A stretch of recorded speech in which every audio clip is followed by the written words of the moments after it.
যেগুলার একটা মাসআলা বুঝতে হইলে তাকে একটা কিতাবে ২ ঘন্টা অথবা ১ ঘন্টা মোতালা করতে হয়। আগে দেখতে হয়। আমি ৩ টা সাবজেক্ট পড়াই। ৩ টা সাবজেক্ট পড়াই, মাদ্রাসায় গিয়ে ক্লাস করাই।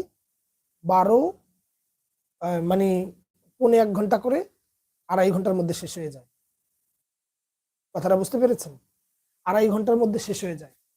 তো এই ২.৫ ঘন্টার পড়া তৈরি করতে আমাকে ব্যয় করতে হয় নিচে আপনার ৩ ঘন্টা। একদম সর্বনিম্ন ৩ ঘন্টা আমার মোতালা স্টাডি করতে হয়। এরপরে মাসালা বুঝাইতে হয়।